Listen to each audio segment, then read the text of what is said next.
God bless you, wonderfully and fearfully made people of God. I want to share a revelation I got from the presence of the Lord while I was studying the book of Daniel.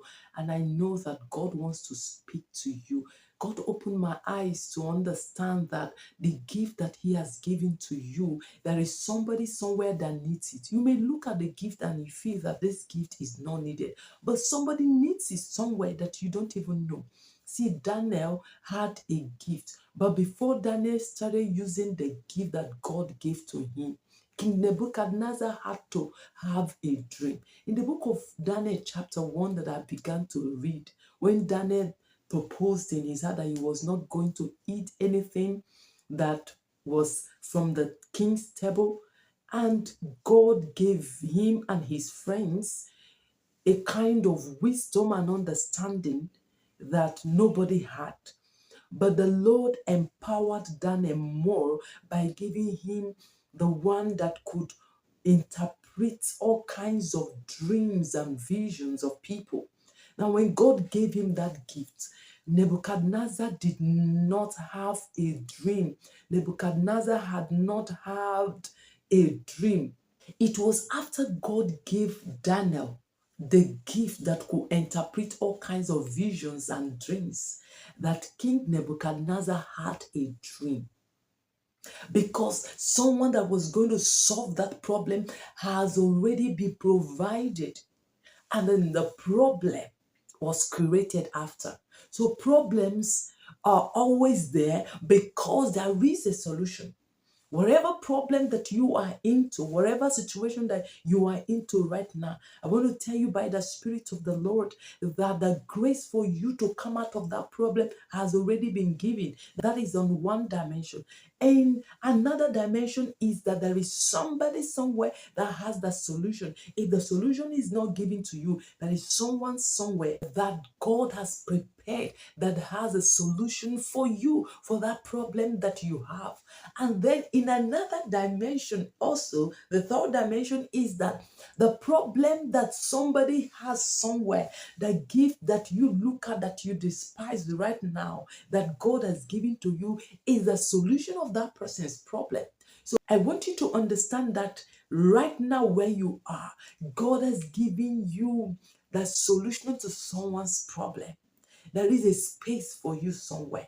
There is a place for you. There is a throne for you to sit upon. But the gift that has been given, you have to start making use of it. And Daniel had to interpret the dream of the king because Daniel was given the grace, he was given the gifts. The gift that God has given to you, once you channel it out there, once you put it out there, like, when you display goods on a shelf, people go, okay, let me paint this scenario to you. You go into a mall, into a supermarket to buy things, and then you see other goods that you may not even want, you may not even have immediate need of them, but because they were displayed on the shelf so beautifully and they caught your eyes, because they were displayed, they caught your attention, you went and got the goods, you went and got the stuff. Now, the same thing, the gift that God has given to you, when you put it out there, when you display it,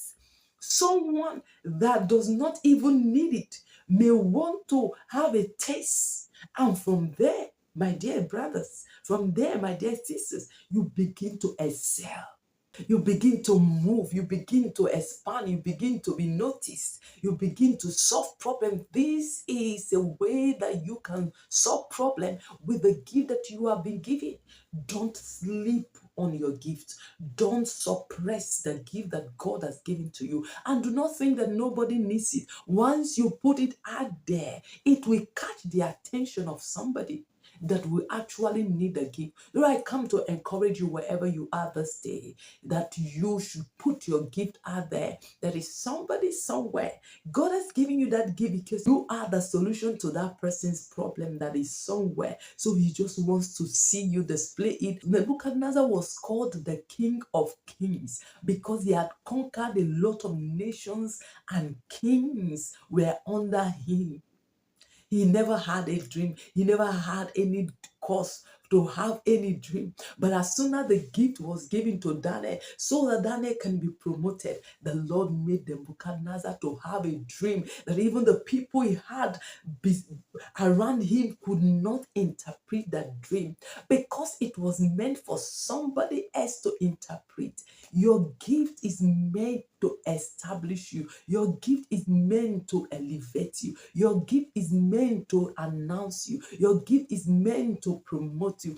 Do not kill your gift. Do not limit yourself by suppressing your gift. Do not limit yourself by discarding your gift. Use your gift. Begin to show your gift. That's what I've come to tell you.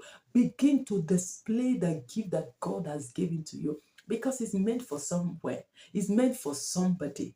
Is meant to be located. And don't say that, oh, people are doing the same thing that God has given to me to do. I cannot put it out there because a lot of people are doing this thing. A lot of people are saying the same thing. A lot of people are producing the same goods. Your customers, your people, your place is waiting for you. Nobody can satisfy the need of the person that you are meant to satisfy. Hear it from me. Nobody can satisfy the need that you are meant to meet yourself. Nobody can meet that need the way you are meant because you are the one created. You are the one giving the ability. You are the one giving the power to satisfy that particular person's need or that particular place's need. No one else but you. So put out your gifts there, brothers and sisters. Put out your gift there because somebody needs your gift to shine. Someone needs your gift to expand. Someone needs your gift to fulfill destiny. Help that person and fulfill destiny. If you have not given your life to Jesus Christ, know that Jesus Christ loves you and he cares about you. He wants you to come to him so that he can use you. He said, I have not called you to seek me in vain. Know that he wants to use you. If you want to give your life to Jesus Christ, just say this simple prayer. Lord Jesus, I am a sinner. I want to be your child. Forgive me my sins. Help me to please you. Thank you for accepting me. In Jesus' name I pray. Amen. Just that simple prayer. You are a child of God. Congratulations. I want you to walk out your salvation. I pray for you wherever you are in the name of Jesus Christ. Father, thank you for this word that you have given to your sons and daughters. Lord, I pray that as they have received this word, help your people. The gift that you are giving to them, Lord, help them to begin to put it out there, to begin to display the gift, to begin to use the gift the way you want them to use it to the glory of your name. And may the gift bring them blessing to the glory of your name. In the name of Jesus Christ, Lord, let them walk under open heavens as they operate in the gift that you have given to them. Let them be presented before noble men and women in the name of Jesus Christ. Lord, have your way in the lives of your people. For in Jesus' mighty name we pray. Amen. Thank you, Father. Congratulations. Know that you are fearfully and wonderfully made by God. Carry yourself well and fulfill your destiny to the glory of God.